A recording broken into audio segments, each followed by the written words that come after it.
Bonjour et merci à tous de nous rejoindre dans l'édition hebdomadaire des marchés du FX. Nous allons aujourd'hui, comme tous les dimanches, revenir sur les éléments financiers principaux de la semaine passée et analyser la façon dont ils ont affecté les marchés des devises et des matières premières.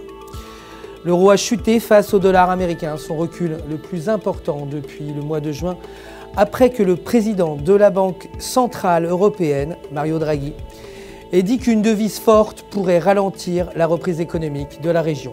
Ces remarques ont renforcé l'hypothèse que la BCE envisagerait de mettre en place un taux d'intérêt plus faible.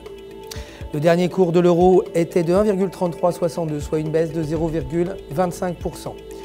Le yen japonais a chuté face au dollar américain pour la première fois en 13 semaines après que le gouverneur de la Banque du Japon ait annoncé sa décision de quitter son poste plus tôt que prévu. Les investisseurs émettent l'hypothèse que la décision du gouverneur pourrait accélérer la politique d'assouplissement monétaire du Premier ministre. Le dernier cours du yen japonais était de 92,68, soit une baisse de 0,99%. Le dollar canadien atteint son niveau le plus faible face au dollar américain en réaction à la chute du nombre d'emplois en janvier.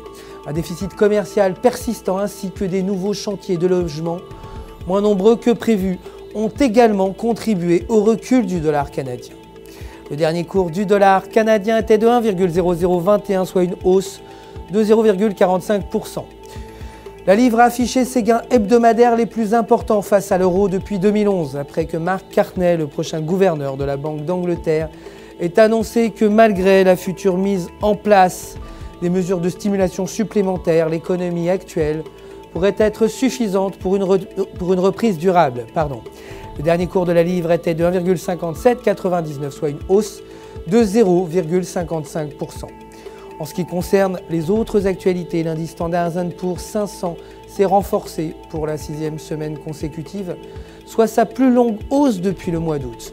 Dans un contexte de revenus des sociétés meilleurs que prévu et de décisions budgétaires en Europe, environ 75% des sociétés du SP500 ont annoncé des revenus supérieurs aux estimations des investisseurs. Les actions se sont également renforcées suite à la décision des dirigeants européens de réduire pour la première fois le budget de l'Union. Voilà, c'est la fin de notre édition hebdomadaire. Pour ma part, je vous retrouve demain matin pour le début de la semaine de trading avec les dernières actualités des marchés. D'ici là, restez connectés sur www.ufxmarkets.com pour tous vos besoins de trading en ligne. Votre conseiller personnel est prêt à répondre à toutes vos questions. Le centre d'assistance au trading du FX se joint à moi pour vous souhaiter une excellente journée de trading.